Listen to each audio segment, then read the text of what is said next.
Hello and welcome to the newest episode of the 1020, formerly known as the Global Wire. Today I'm talking to Boris Ryvkin. Boris Ryvkin is the sole member of MonteFly Holdings LLC, a portfolio holding company. Previously, Boris practiced law as a transactional attorney, specializing in mergers, acquisitions, and general corporate matters at respectively global law firms Chance US LLP, Skadden, Arps, Slate, Meagher Flom LLP, and Mayer Brown LLP. Boris also formerly served as National Security Advisor to Senator Ted Cruz of Texas, and his writing has appeared in, among other publications, National Review, The National Interest, Business Insider, and The Diplomat. He's an active commentator on Twitter, and his tweets tend to be a treasure trove of information on issues ranging from Russian internal policies to the current war in Ukraine. I highly recommend you follow him under @BRYvkin, BRYVKIN.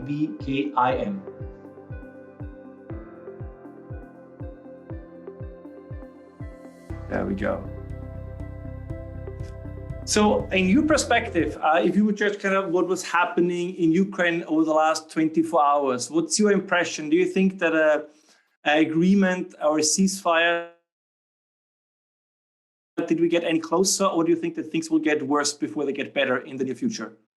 I think they're going to get worse. From the Russian sources that I follow, obviously the Ukrainian commentators are very they're not cautiously optimistic. I think they're all in a kind of unified battlefield, victory at any cost, trying to push every opportunity that they possibly can in order to get as much assistance from the West as possible in order to figure out how to continue pressure on the various parts of the front where this operational situation is most difficult, near Mariupol in particular.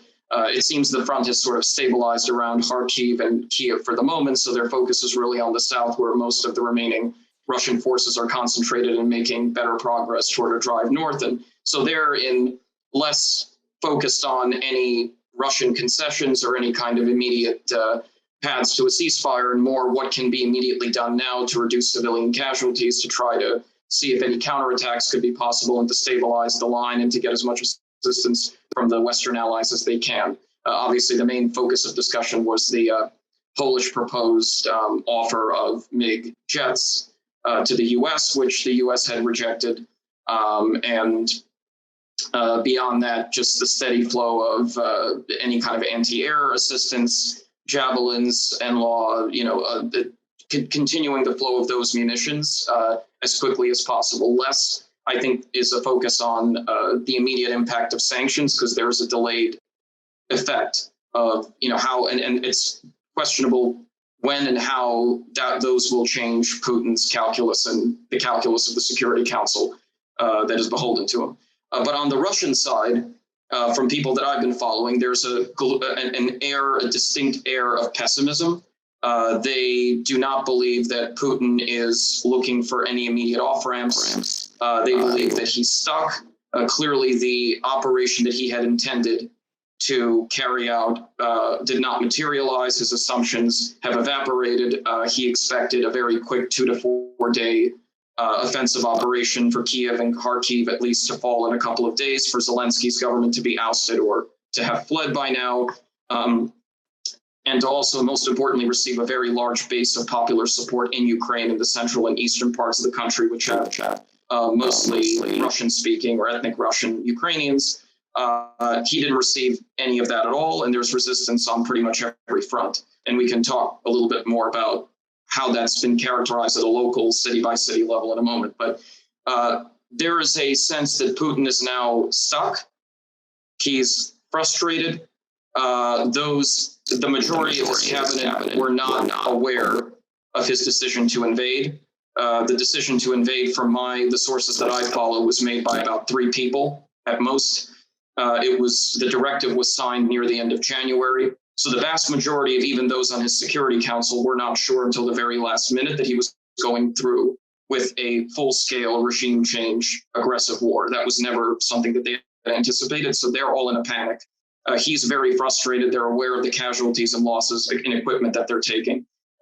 In parts of Ukraine, the weather, in particular in the north, the Rasputitsa, as it's called in Russian, the kind of muddy, difficult terrain, is slowing down.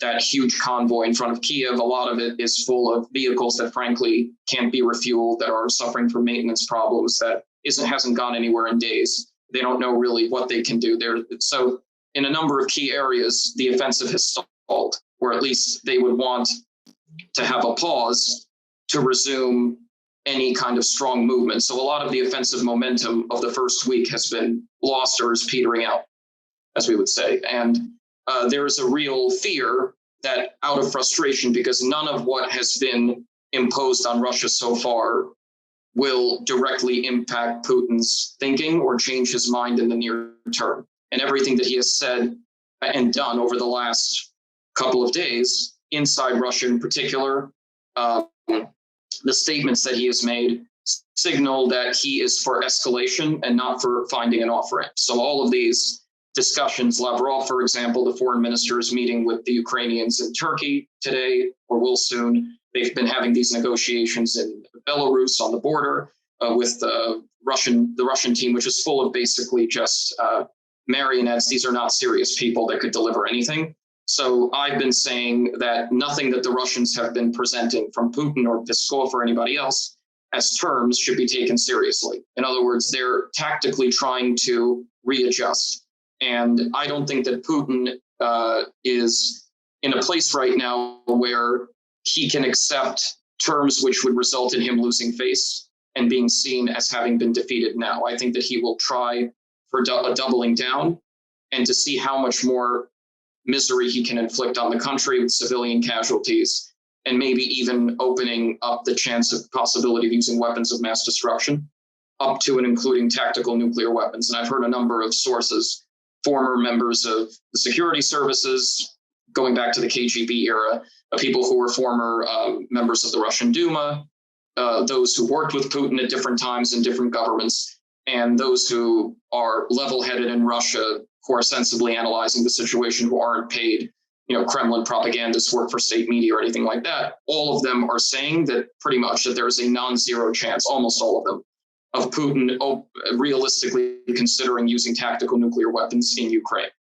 Not strategic weapons yet against NATO, but specifically on the territory of Ukraine. So this is separate from any of the fighting that's happened around nuclear power plants. The Zaporozhye power plant or Chernobyl, there's now a risk of potential radiation leakage. That's separate from that. That's use of chemical or tactical nuclear weapons on Ukrainian territory as a desperate bid to force some kind of a resolution. Although it's difficult to see what resolution that would force, because politically speaking, in a strategic sense, Putin has already lost. In other words, his objective of essentially capturing and controlling the country in one way or another is no longer doable, because you can't realistically, either through annexation or, as he was hoping to do, part annexation, part installation of some kind of a subservient Vichy type regime with a compliant government in Kiev. You simply can't do that in a country of 44 million people, 85% plus of whom are intent on seeing you ousted and removed, and are united in basically a patriotic war. So since he didn't think he would be fighting this kind of war, now he's prone to, out of frustration, look at increasingly desperate measures. So that's unfortunately a pessimistic assessment, and that's where I think more likely than not things will be going over the next days and maybe even a week or so. And I think that people who expect this to be over in a week or 2 weeks, unfortunately, we just don't know, to the extent that he's open to going that far in terms of his escalation. He's already crossed so many red lines. This could drag on for weeks, possibly even more than 1 or 2 months. And on the Ukrainian side, there is a sense that a greater toll on the Russians has to be inflicted before, from their perspective, they can expect them to begin realistically looking for off-ramps. I've heard figures from half the committed forces need to be incapacitated, up to 2/3 of the committed forces incapacitated. So from the Ukrainian standpoint, their focus is on basically killing as many Russians and neutralizing as many Russians as possible at the moment, and destroying as much equipment as they can, in the hope that the Russians run out of reserves or the supply problems become too exacerbated and they're going to have to inevitably call for a halt because they just simply can't press the offensive. But if Putin begins to escalate to that other level, that would obviously be a game changer, and I think a game changer for NATO and what we would probably be looking at doing, from the no-fly zone debate to everything else. Personally, I think any introduction in any capacity, in any form of nuclear weapons of any kind, tactical or otherwise, anywhere, would be a game changer that would require a direct NATO intervention. I think a no-fly zone happens immediately after that. So it's, unfortunately, it's all a guessing game as to what's going on in Putin's head. And from what I've been reading and the people that I've been following who are more acquainted with the thinking in the Kremlin at the moment, the centralization of decision-making has become very extreme. It's almost approaching 1930s, 1940s Stalin era of Putin makes the decisions and those around him are either kept out of the loop or have to fall in line. And that's a very dangerous place to be because that makes it increasingly more difficult to draw hypotheticals or to conceptualize any sort of internal coup possibilities or dissents or anything like that, because if the decision-making is so centralized, many of these people might not have enough information to make those decisions in any event. And all of them are bound by collective responsibility. That infamous Security Council meeting where Putin put them all in front of a camera and basically they signed off, they dipped their hands, as we would say in English phrase, in the proverbial blood of the decision to recognize those republics, quote unquote. Although I think many of them at that time still did not know that what Putin actually meant by that was he was intent on going all the way toward a full-scale invasion. So I'm not sure if all of them at that time, when they were bound by collective responsibility in a way, knew that he would be doing that. You mentioned something like the centralization of decision-making and that it was only a very small circle and Putin himself who made the decision. This is a question, I'm just curious to get your take on it. I mean, we know since at least, I would argue, 2007, that Putin had designs in Ukraine, right? There is the famous sentence he said to George W. Bush that Ukraine is not a real country. We had, of course, 2014 with the annexation of Crimea. But do you think there was a time, because you also mentioned the sanctions, do you think there was a time in February, right, when the separatist republics were recognized, and there was, for a very short time, for about 24 to 48 hours, it was not entirely clear if Russia is going to recognize just the areas that are actually held by the separatists, or if they're going to recognize the entire area that is claimed by the separatists. And I think it was only after 24, 48 hours that they said, no, we actually want the entire oblast, right, the Donbass, the entire region. And then what followed was the full-scale invasion, right, that also is aiming at Kiev and these other urban areas. Do you think that this was the plan from the beginning? Or that Putin said, let me try to see, I recognize the smaller part of these separatist regions, how the West reacts. And after the initial reaction was not particularly strong, even from Germany now is kind of making up for it, also the US.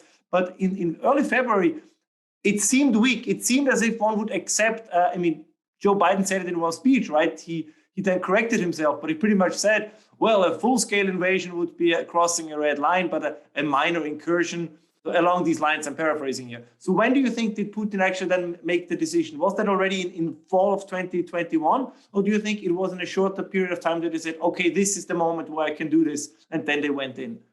Well, Andrei Larionov, who's a very, used to be an economist, used to work with Putin in one of his earlier governments, now lives in the US. He's been, I think, giving some very sensible assessments of from sources that he has back in Russia who were familiar with this. And from the documents that he has seen, or at least, that may have been disclosed, and his view was that the directive to invade, to launch the actual regime change offensive, was already signed by Putin in late January.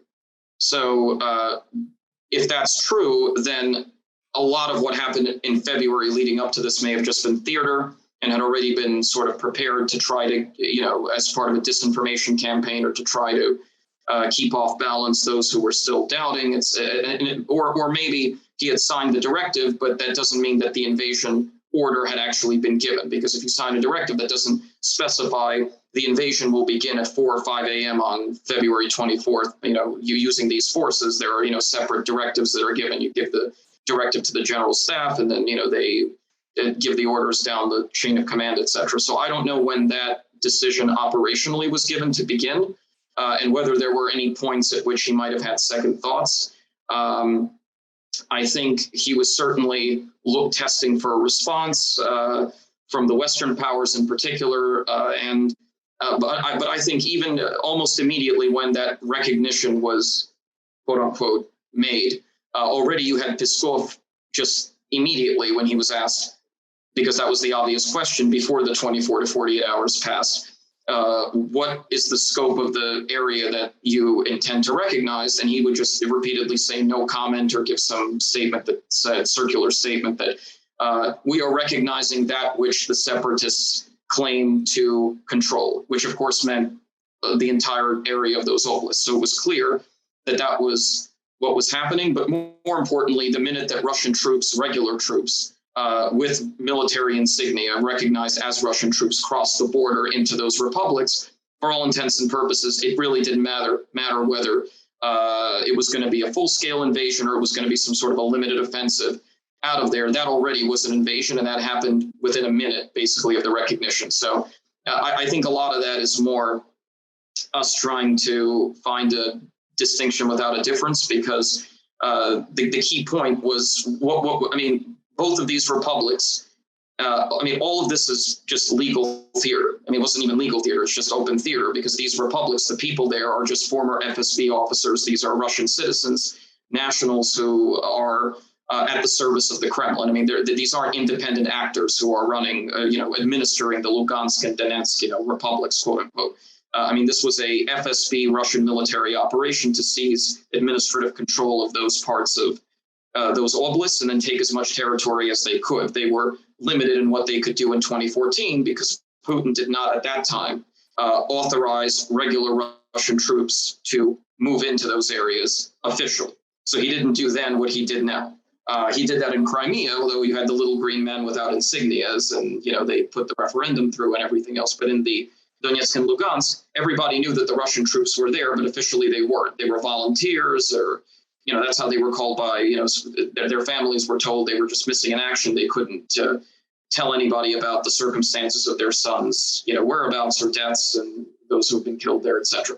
So the whole reason for this fall recognition of these republics, because again, I'm pretty much convinced that those recognition documents were all drafted in the Kremlin, obviously. You had we also have now confirmation that a lot of these statements that were given by those leaders and the recognition press conference, all of this was pre-recorded, taped in advance. This wasn't live, right? So, we're trying to, sadly, hope that there was some point at which this could have been averted, in a very short period of time. I think by that point, it was a fait accompli. It was going to happen.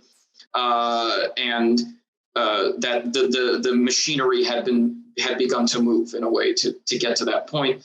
And the reason that they decided to go through that circus was so that Putin would have a legal justification to officially send regular Russian troops into Ukrainian territory outside of Crimea. And also he needed to get another veneer of legality, because the Federal Council, the upper house of the Russian parliament under the Russian constitution, has to authorize the president of the Russian Federation to use Russian forces outside the internationally recognized borders of Russia.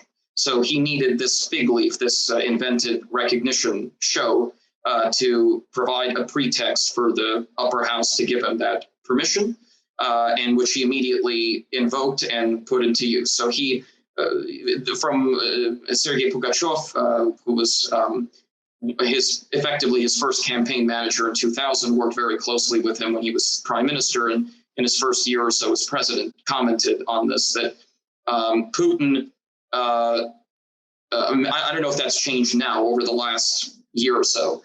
Typically, he would prefer not to unilaterally make decisions. So he wants to bind up whatever he's doing in collective responsibility and some kind of a legal phony legal basis, which is why you keep getting, all of these shows with the recognitions of the republics, with the, and he even said this, I've received permission from the parliament citing article so-and-so of the Russian constitution to whatever. Obviously, this was all rubber stamped. I mean, there was no deliberative process here.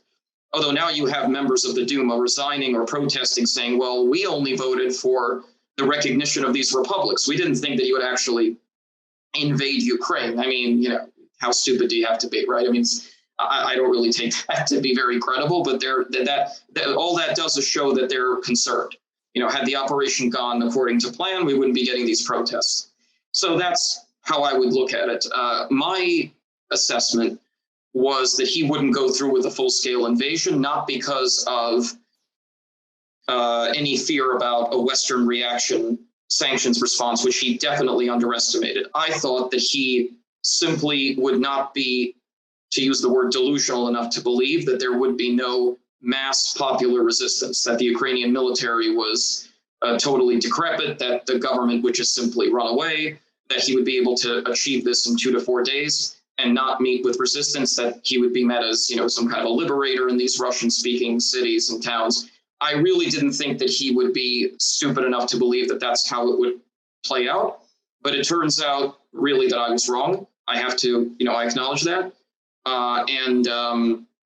That he either believed in what he was being told by the more hawkish members of his security council, of his inner circle, or he bought into his own thinking of what Ukraine is and isn't, because he fundamentally, I think, misunderstands Ukraine, has always misunderstood it. And I think that was reflected in his lengthy historical addresses and narratives and ways of how he tried to frame the Russo-Ukrainian relationship. Essentially, Ukraine is a fictitious country created by the Bolsheviks, and he threw in, there's a lot mixed in there. But fundamentally, it just is in my view, lack of understanding of the country, which I didn't think he had to that degree, but apparently he did.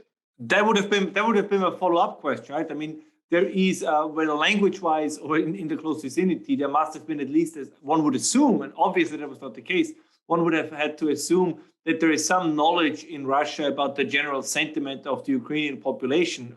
Ukrainian speakers and Russian speakers, some sense of it. But as you just pointed out, it seems there was nothing of the kind. Almost the expectation, I think you pointed this out quite nicely.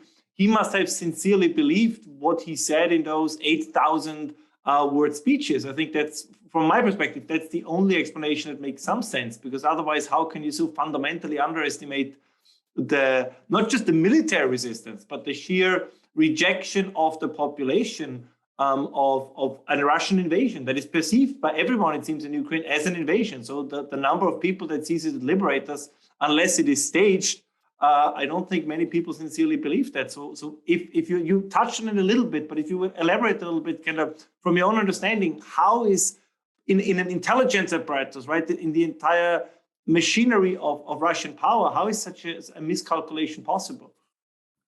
I think, I think there's also another piece of this, which is Putin's assessment of Russia's military effectiveness and capability. Because I think that, to the extent that he would have wanted to minimize losses and casualties one way or the other, maybe to the extent that there would have been more resistance that he had anticipated, even if he felt that his assessments on Ukraine's character and the mood of the population and how they would be receiving any kind of attack, he would have still needed to look at some kind of to ensure himself against being wrong. And to that extent, he needed to rely on what he believed was the effectiveness not just of the elite Russian military units, but his ability to win this without drawing on conscripts or reserves. Now we know, of course, he's now declared no reservists and no conscripts have participated in the invasion, which, if you translate from Kremlin speak to plain English, that means both have already been deployed and both have participated. In fact, the Russian Ministry of Defense today, incredibly, admitted that some conscripts have in fact already been involved and may have, the Russians have been very, very coy about concealing casualties. They have only now, I think, still officially reported 498 dead and something like 1,500 wounded, which I think is a gross understatement, even if you don't believe the official Ukrainian Defense Ministry figures of, I think at this point, 11,000 dead, which I think the U.S. has it at between 2,000 and 4,000 Russian troops killed. But whatever it is, it's much higher than what the Russians have officially reported, acknowledged. And so there was a member of the Russian Duma, I think one of the committees, again, accidentally, I think, stated, out of 100 men in one unit, only 4 came out alive. And there could have been conscripts involved there as well. So there's a lot that we don't know. But the fact that he's making these statements tells me that it's the exact opposite of what's happening. That would be similar to him saying, as he's now done a couple of times, that the operation is proceeding as planned. Anyone who has a cursory knowledge of Russians, especially Soviet-era history and the history of these kinds of regimes, authoritarian states, etc., you don't have heads of state in these kinds of systems openly state in front of a camera the X is going according to plan when you're talking about military operations. That just almost never happens. To the extent that you say that, most reasonable people, thinking people who can interpret this, means it's a total disaster. Because otherwise you just wouldn't say anything. That's how things work, because different from obviously more transparent democratic systems. So I think that this is another place where he believed too much of what was being fed to him, that his chief of the general staff, Gerasimov, Sergei Shoigu, who's the defense minister, other military and defense officials were feeding him information that he wanted to hear, I think. To this extent, it's almost similar to problems that Western leaders had in some of our misadventures in the Middle East, where we thought, there wouldn't be an insurgency, there would be the weapons of mass destruction issue, although there was, maybe conflicting intelligence, etc. But here, I think there came a point where the aim was not to disappoint the president, not to disappoint Putin, that Putin wanted to believe that the Russian army was much more effective than it actually was. He, for example, likes to talk about hypersonic missiles that the Russians have, and the advanced strategic nuclear capability, and this and that. And frankly, I actually wrote an article in The Diplomat about this a few years ago, when Putin made that first speech, and kept emphasizing no one in the world, none of our partners in the West, the United States, has anything remotely resembling this. And then he showed, the handpicked, the assembled crowd, basically almost like a video game simulation of how the rocket would be circumnavigating, the ballistic missile would be circumnavigating the globe, etc. So I would hypothesize, based on what we're now seeing on the ground, a lot of that was just invented. Smoke and mirrors spun for effect. And I'm not even sure how much of that actually exists, except on paper. It's a Potemkin, a Potemkin village. Right, a Potemkin capability, essentially. And I commented on this also recently, that as a percentage of GDP, Russian defense spending has grown substantially. It's several times that of the U.S. In absolute terms, it's much lower. It's maybe a sixth or a seventh of what the U.S. spends. It's a fraction of what we spend on defense, and it was concentrated in a number of different areas. But it's an open question as to how much of that money actually reached the frontline military.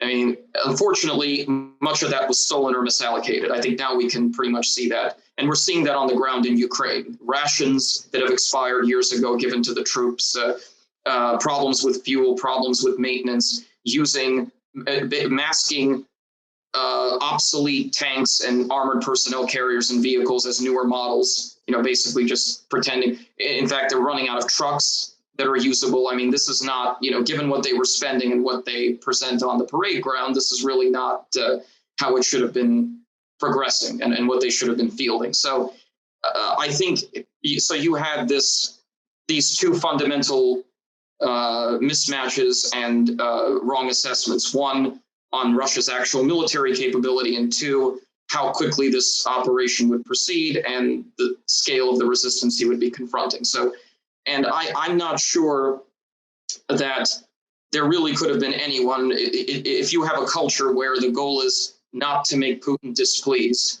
and to feed him what he wants to hear and to continue to sort of strengthen his own convictions and his own narrative, because he doesn't use the internet.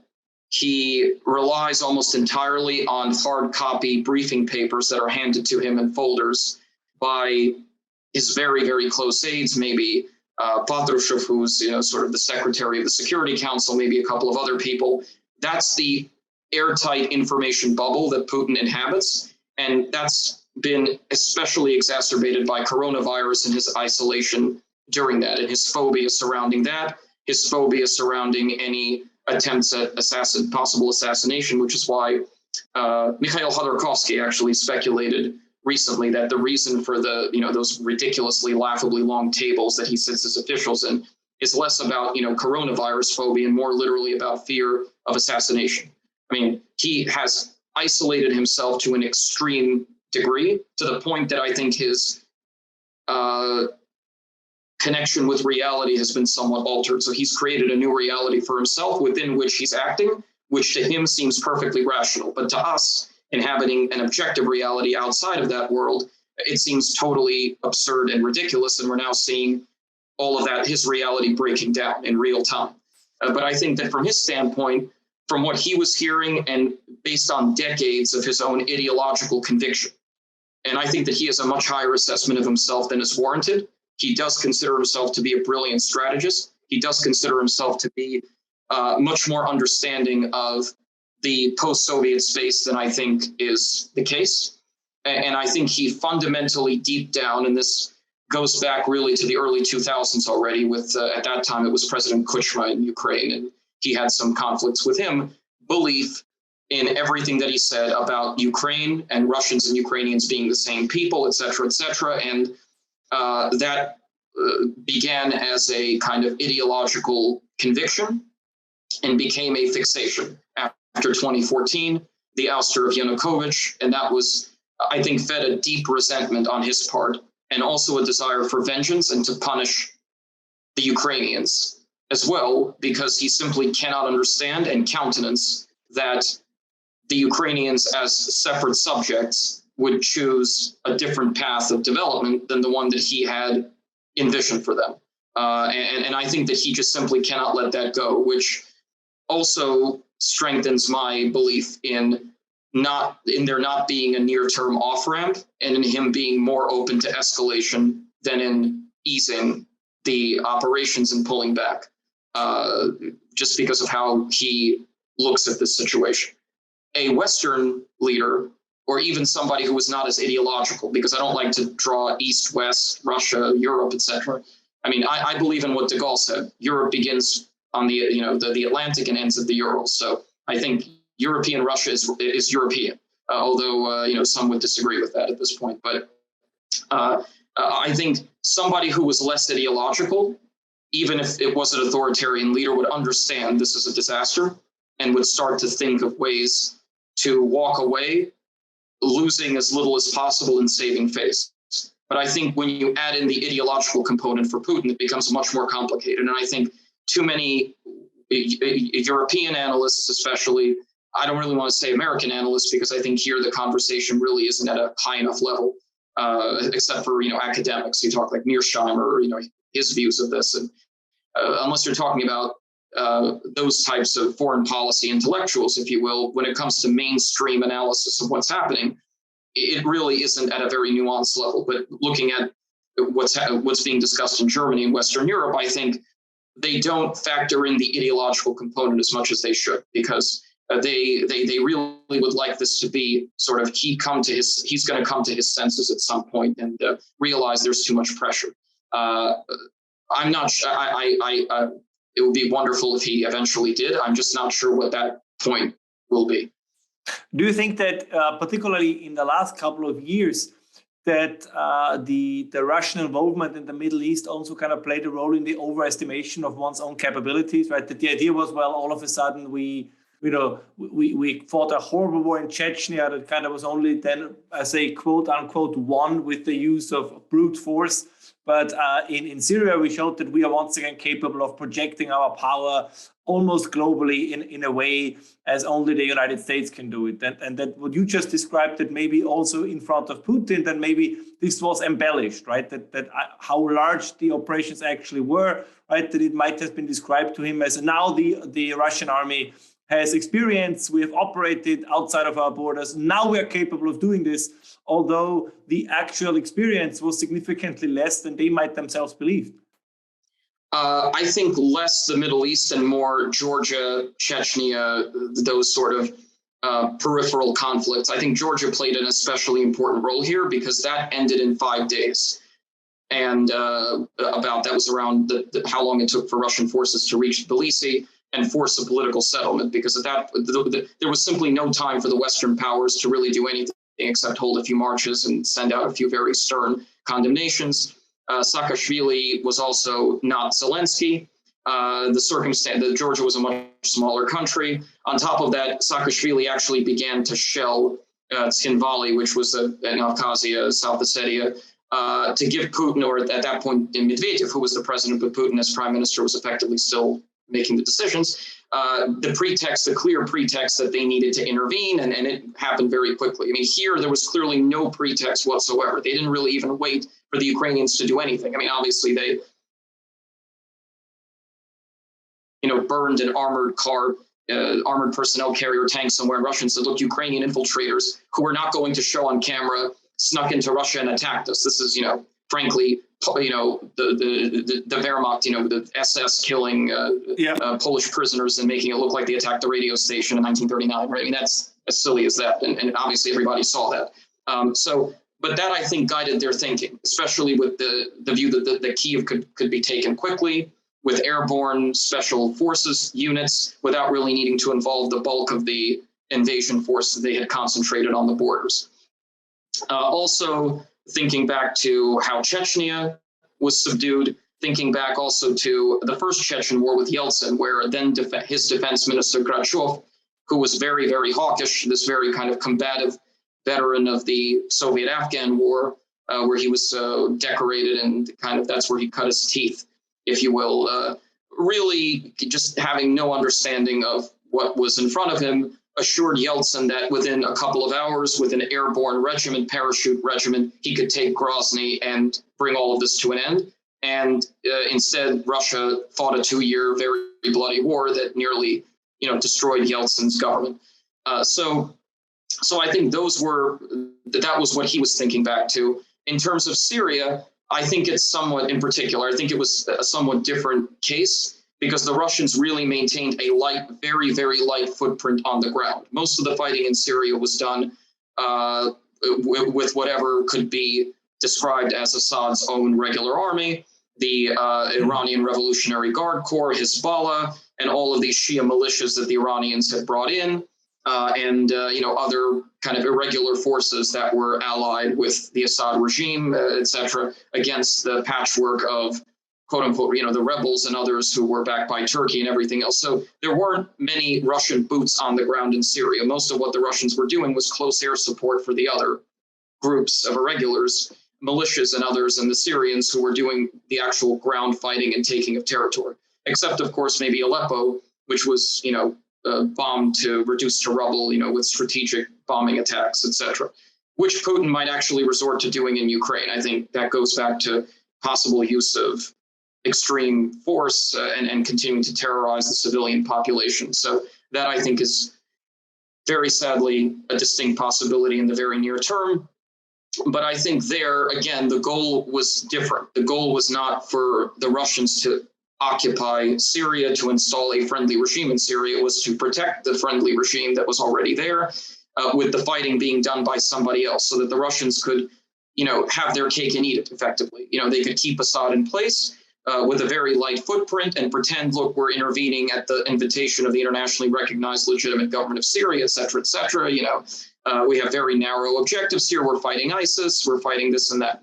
And they got away with it, I think, to some extent. But I think that was less than here, where the goal really was regime change in the classic sense, and to control directly or indirectly the entirety of the country.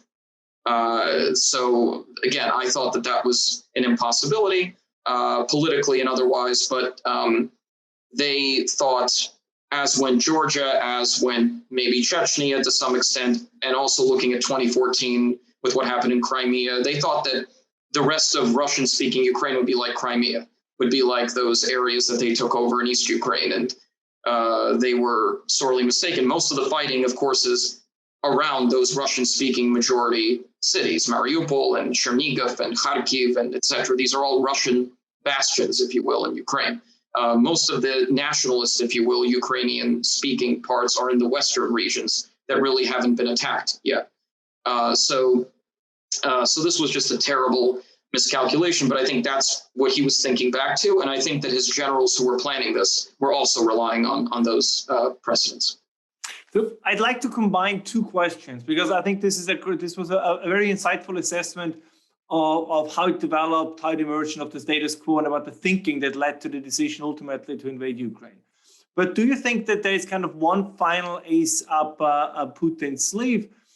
At some point now, the sanctions will also start to affect those who impose them, right? We already see energy prices going up. There is the possibility of food prices going up, particularly in Middle East and North Africa, if Russian wheat exports are interrupted. So this will have consequences for the West as well. And the other thing is something that Neil Ferguson talked about also in 2003 already with the Iraq War, right? That in the West, we tend to have an attention deficit. So can he potentially count on saying, so now everybody's, you see it also, the war is also fought idealistically on social media. And so now everybody is engaged. Everybody follows the news, right? Everybody is it's again, hashtags and you stand with Ukraine and all of this.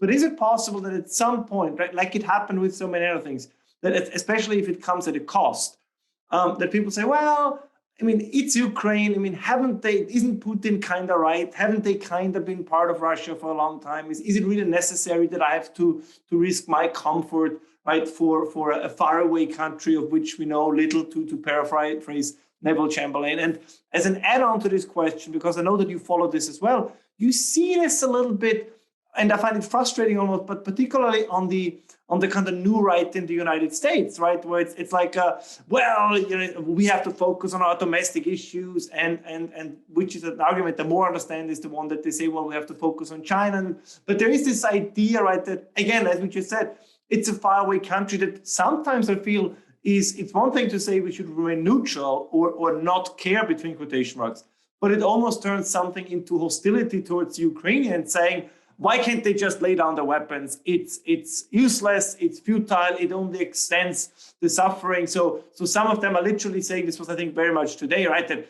Zelensky is glorified, but in fact, he's not better than a war criminal because he's needlessly extending that conflict. So I'm wondering if these what are now more or less still kind of fringe views, if this is not gradually then going to seep into the middle, and that this is something that, again, quote unquote, Putin can count on. Then he says, sure, now you all, you talk a big game, but let's see 3, 4, 5 weeks if let's say there is an energy crisis or something like that. So what do you make out of that, of kind of the Western resolve? I think the Ukrainians have demonstrated their resolve. What do you make of Western resolve in the, let's say, the next 2, 3, or 4 weeks or months to come? Yeah, so I think I'll start at the end of that list of questions. I think they're all very important about the especially American new right that I'm following more closely. I think that those who are seen as sort of more favorable to the Kremlin line or were hedging in Europe have sort of gone into hiding or have tried to say as little as possible, from the Le Pens to the Salvinis to even the president of the Czech Republic, who was even accused at one point in an election of campaign of taking money from the Kremlin directly. He's seen as at the level of Schroeder and Berlusconi and Fillon, Zeman in Czechia. He even came out and he was the first to demand that Russia be cut off from SWIFT and called Putin, a deranged madman, etc., who's lost touch with reality. So I think less those individuals for now. Obviously there are individuals like Schroeder who I think should just be personally sanctioned. I think he should just be persona non grata. And, there we're talking not even about right and left. This is just somebody who's so utterly depraved and cynical. Even his entire staff resigned, etc. So, there are just individuals who you can't, there's nothing more that you can say. Steven Seagal, Gerard Depardieu, although I think he's probably had second thoughts by now. But in the U.S., which I follow more closely, I think it's a combination of people who, one group is simply exactly kind of, as you mentioned, aren't very worldly, are focused on the price of gasoline, petrol, focused on food prices, inflation, focused on their employment situation, on the economic situation, the wider political situation, trying to turn this into a Trump versus Biden, rerun of, another kind of infotainment political drama, which it really should not be. And people who just otherwise don't want to get into the nuances, conflict about a country about which we know little. If this doesn't directly impact me, I can't just stay focused on this. I have other things that I have to occupy my time. But I think there is a definite core on the American right from over the last few years, especially, that's grown, which basically can be summed up as follows. If both Joe Biden and Mitt Romney support something, that means I need to oppose it.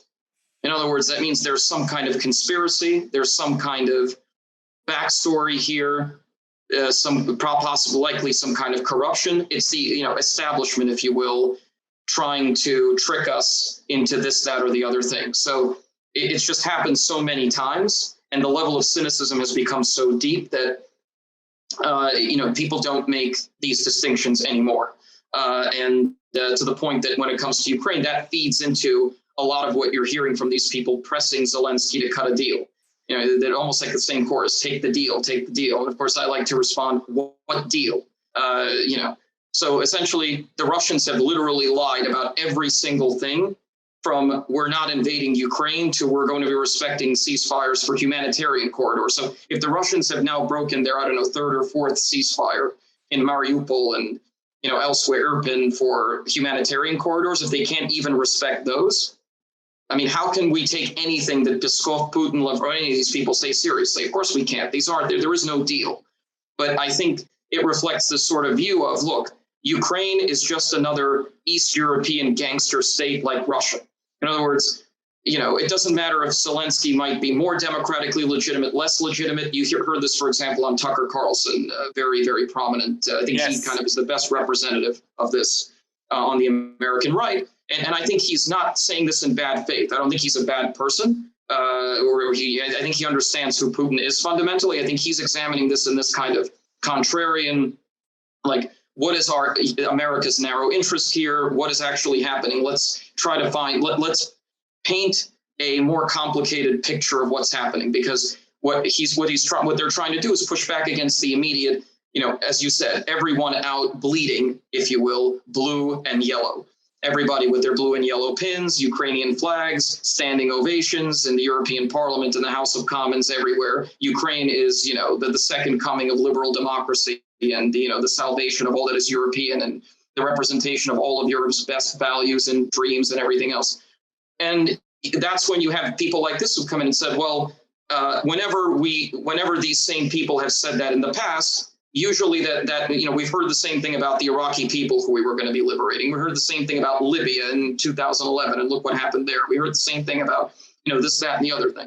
Oh, but it turns out that Zelensky actually, at one point, because of pressure from Kolomoisky or some of the oligarchs who he was very close to, who had financed his entertainment career, his business, prior to his running for office, because they wanted to shut down a couple of some rival oligarchs who owned one or two critical media stations. So Zelensky tried to find some legislative means to shut down those television stations. Or Zelensky used extrajudicial pressure tactics on his critics and political opponents, which he has done. And there's a lot of systemic corruption in Ukraine with all of these oligarchic factions and this and that. And look at all the money that's been stolen. I think billions from the budget annually. And look at this. So, and that's where you get this sort of, look, it's not a democracy. It's, one step removed or two steps removed from Putin's Russia. So why are we trying to pretend this is Denmark when it isn't, right? Well, and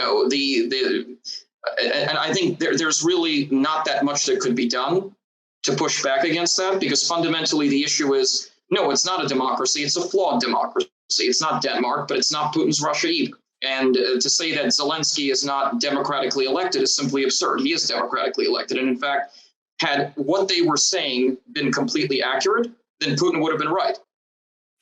Really. I mean, then this war would have been over by now. It would have been over in 4 days, as he had envisioned, because then you really did have this illegitimate junta or, coup government that wasn't accepted by most of the population, you wouldn't have that same government, which they believe is sort of corrupt, not very legitimate. Why should we be backing it? That government would not be handing out assault rifles on the streets of Kiev freely to anybody who would, drop by the depot, the assembly point. I mean, governments that are illegitimate don't do that, knowing full well that those who would pick up those weapons would storm the presidential palace and oust the government within minutes, right? And actually, Mikhail Khodorkovsky, again, to cite him, because he came up with a brilliant thought experiment. He said, how about doing exactly the same thing, but on the streets of Moscow, and let's see how that would work. How quickly the Kremlin would be left standing, right? I mean, the same thing that happened on the streets of Kiev, let's do that in Moscow and see what the result would be, as far as the legitimacy is concerned. So, so I think that's where it comes from. And I think part of that is we don't think we should be involved. It's none of our business. We don't, immediately you see them talking about World War III, nuclear war. We're going to go into a war with Russia. It's inevitable. There's a lot between doing nothing and going to full war, declared war with Russia, obviously, but they just immediately jump to that. And I think a lot of this sort of attacking Zelensky, and I was a very big critic of Zelensky myself personally. I openly criticized some of what he was doing, and I wasn't the only. Many in Ukraine, his approval rating was approaching the 30s and falling before the invasion began. So he was losing a lot of support as well inside Ukraine. But I think a lot of this, you begin with the premise that this isn't something we should be involved with, and then you frame the narrative to support that conclusion that you've already reached. I think that's really where a lot of them are coming from. And in terms of the wider economic reaction, the attention span more broadly, there's been some mixed assessments from inside Russia, from Russian commentators, again, those who understand the scale of the sanctions that have been imposed already, that they haven't gone far enough as to how, will they really have the kind of material impact that they needed to have? So I think the biggest sanctions that have been most, I think, destructive for the Russian economy have been the blocking sanctions on the central bank to prevent the central bank from accessing gold reserves, I mean, basically any reserves and deposits in countries that are applying the sanctions. So they can still access the renminbi deposits in China, I think, but there really weren't too many there to speak of. So effectively, maybe 40% or more, possibly even as high as 60% of their reserves are inaccessible, which means they can't support the ruble, which is what's driving a lot of the crash in the ruble and the capital flight and the rampant currency speculation and everything else. So all of that's going to get worse. But I think you're right that to some extent, it is a race against time. I mean, I think that the debilitating impact on the Russian economy will be faster and more crippling than anything, the prices that Americans and Europeans would have to be paying. Although the Johnson government announced, $1,200 or $1,500, I forgot, pound increase in monthly expenses from which they blamed on the sanctions response. In Germany, the situation now is acute because the Russians are threatening to cut off Nord Stream 1.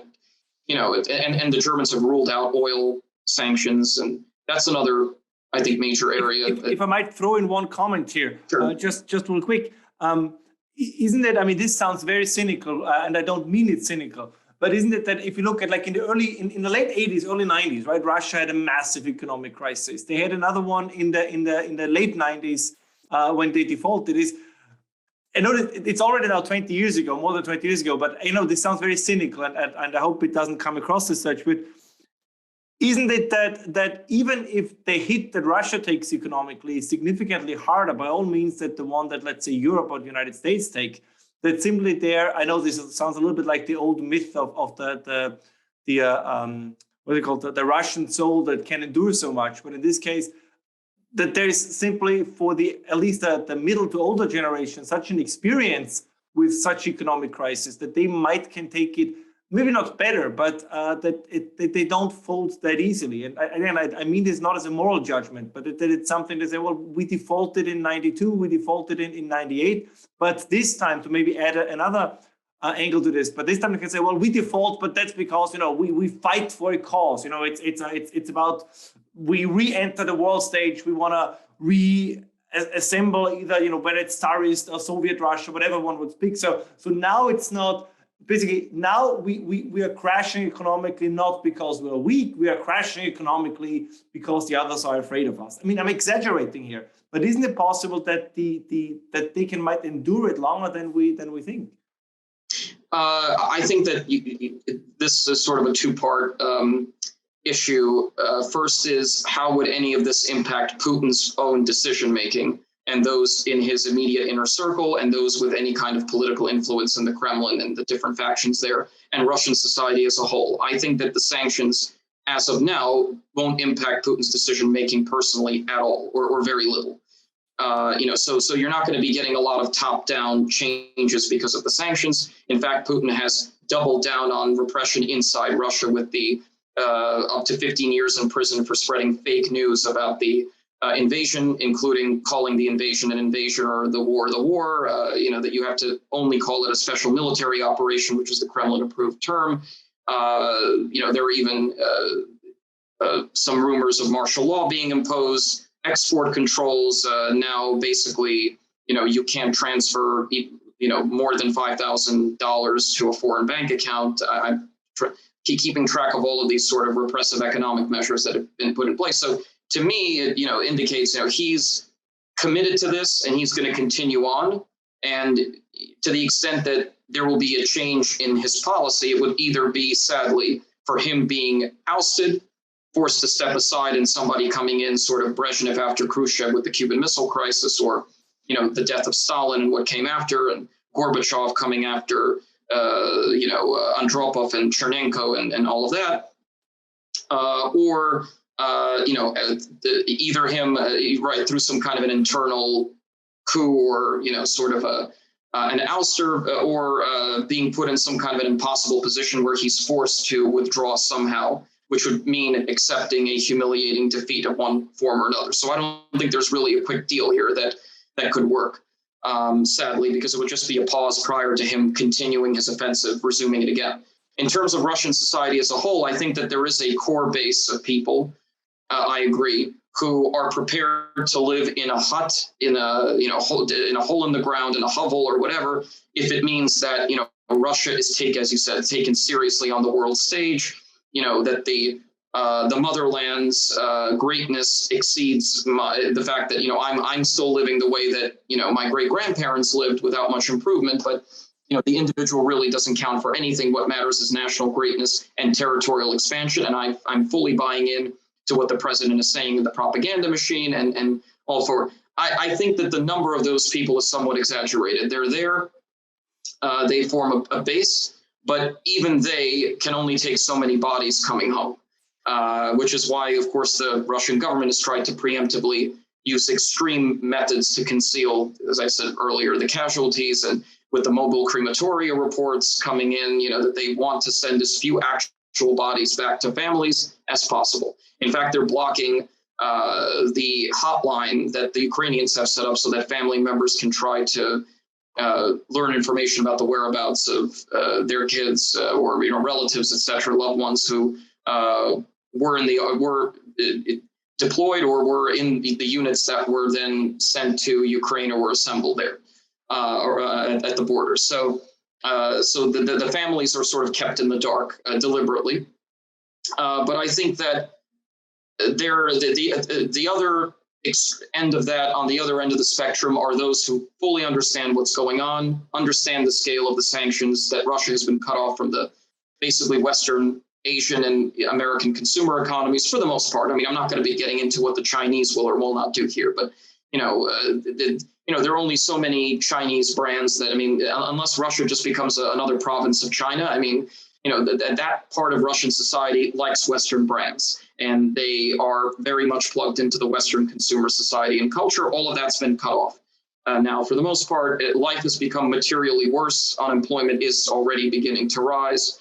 And the ruble's crash really is very painful for these people. And then, so for all of these reasons, for those people, they're either doing everything they can to flee the country, or there is a core group that is determined to fight on, organize anti-war rallies and protests, prepared to go to prison, active on social media, active with major media, trying to get the word out, trying to the people who are, allies of Alexei Navalny and, organizations that he was involved with and those kinds of people.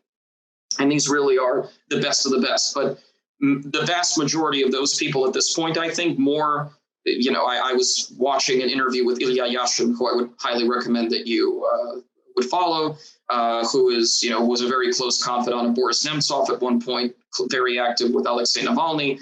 He's really one of the few in Russia leaders of the kind of non-systemic democratic opposition who's been very, very vocal.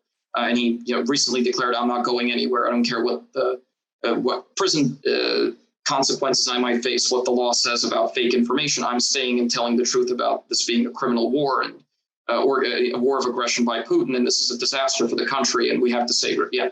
So he's one of those heroic people of principle who are still there. And he recently gave an interview and he said, of my friends in Moscow, he could count on one hand how many are still there. So those who could flee have already left to Georgia, Armenia, Europe, out of fear. Obviously, the last of the independent media and networks and stations have been closed down now. So their editors have fled. So, that's what that other end of the spectrum is doing. And the people in the middle, I think, which would be the majority, I think it just depends on how bad it's going to get. And then it also depends on whether enough of them could connect the dots between cause and effect, or whether they're going to buy into the narrative. These are some exogenous causes. The West is out to get us again. NATO, we're doing whatever we can. We're trying the best that we can. I'm not going to believe the reporting about what's actually happening in Ukraine. I'm not going to be able to connect these dots, and we'll figure out how to persevere. And honestly, I can't answer the question of whether enough of those people will proverbially wake up and be able to make those connections, because we're talking about millions of people, and it just depends on how much information reaches them, whether they choose to believe that information, whether they can overcome their fear in accepting the reality on the ground and what's happening and drawing those conclusions and then doing something about it, because plenty of them would just keep their heads down. I mean, exactly like you said, that's the history of Russia, is to adapt to whatever political, you have, as there's an old Russian saying, you have to live very, very long in Russia to see any kind of change at all. Everything in Russia happens very, very glacially. And then you have spasms of extreme violence and chaos. And then those spasms of violence are so traumatic and so devastating that the vast majority of the population wants anything and anyone to come in to stabilize the situation. And then you get another generation or two of, Brezhnev stagnation or Putin's, you want to call. So that just answers your first question about, well, we had 91, 92, 98, whatever, I think 91, 92 was a different atmosphere still. People did not know what to expect. 98 is what's happening now is far worse than 98. I mean, even a default that's now potentially imminent is going to be worse than that default. But again, the people have also changed. It was a different country in the late 90s still than it is now. We're talking about 20 years of systemic brainwashing, effectively, by the authoritarian regime. And that has an impact. If people just keep being fed the same diet of information, it changes their understanding of reality to a large extent. And they just can't spot the hypocrisy anymore. So, and again, they might decide it's too dangerous for me to do something about it. I'll figure out how to adapt again. And so, therefore, I think there's much more of a hope of something happening at the top to change the trajectory of this than any kind of groundswell of public discontent and, millions of people rising up, taking to the streets in all the major cities from the bottom. I hope that happens. That would, I think, be the better outcome for all involved. Sadly, that's where he has, that's where the regime has functionally led the country. But I'm just not too optimistic of that happening. And certainly for the Ukrainians, where every day counts. I mean, I can't give a date as to, when we could reach that point. It's going to give them little comfort. All right. On that note, I think, I'm going to split this. I'm going to make 2 episodes out of this. I think so. Wonderful. There's a lot of material there. Thank you so much for your time. I know your schedule is full, but this was very enlightening. I'm really looking forward in sharing this. And I do hope we can do this again. I think Eastern Europe, I think the Russia question will remain with us for a long time. And I think your insight is absolutely valuable to get information out, to get a perspective out that I think is very often drowned in all the information that is out there. Boris, thank you for having me. It's a great conversation. I wish you a pleasant day, and you'll hear from me soon. And have a great rest of the day. Wonderful. You too. Thanks, Ralph. Take care. Bye. Thank you.